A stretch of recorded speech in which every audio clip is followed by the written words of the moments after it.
I was asked for my response to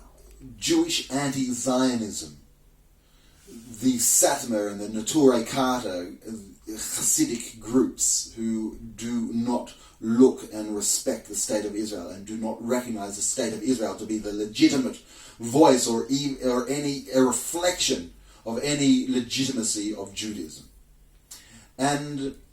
it is fascinating to understand the worldview of these old world rabbis that had hope for an incredible society which was not corrupt, which was not bureaucratic, which was not of the mundane evil of bureaucracy and dismissiveness of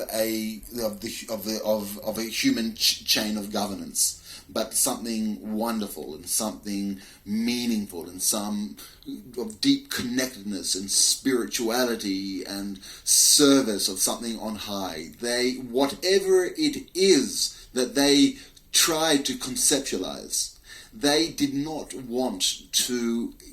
put their destiny into the hands of a political bureaucracy. They held out for something better. The question is, from a mystical, from a deeply religious and spiritually committed perspective, can we see in technology and in artificial intelligence honed into the individual imagination, like a wheel is honed in to the chariot of the farmer carrying his crops home to his family. The individualization of technology as a form of spirituality, of religiousness, of devotion. If one can create that as a given in the next generation of citizenry, armed with technology, imbued with a desire to create and to respect and to cooperate and to make magic using all of our abilities over borders, creating a digital currency, a method to censor, to measure, to reward, to congratulate, to recognize, to acknowledge the transfer of information one to the other. So there is a method of trade, but not a method of trade on the difficult routes from the Himalayas, from two different mountain stretches of mountain, but over a digital course, which can even the playing field for an incredible sharing of knowledge where the hurdles will be elsewhere, not in the plane of survival. It is so curious that the Bible, the 5 books of Moses, the book of Genesis, opens up one of its first teachings was that man and woman were made in the image of God. That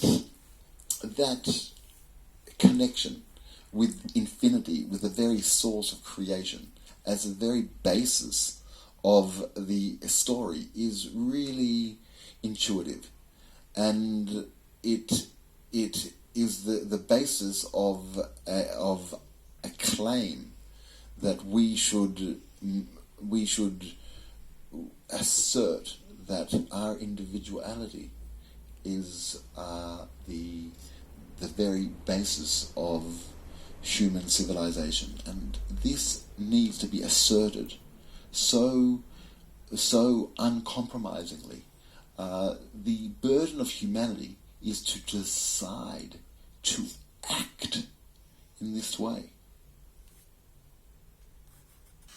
Religious communities are going to soon find that their goals are going to change, and that they may need to take up the torch of this issue, the interface between the individual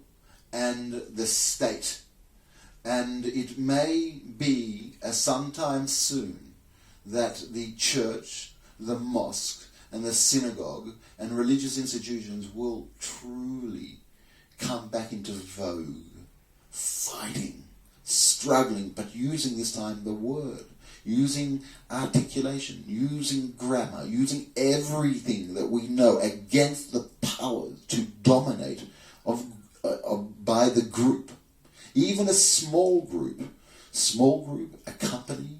an army, or a government department. The end of group dominations on individuals should be the call for all religions in the world. They have the infrastructure. They have the platform. They have the spiritual legitimacy, the true legitimacy to call the worshipper to demand their right, their citizenship in God, their individualized citizenship in God, protected by the tools, and that the management must carry out that will.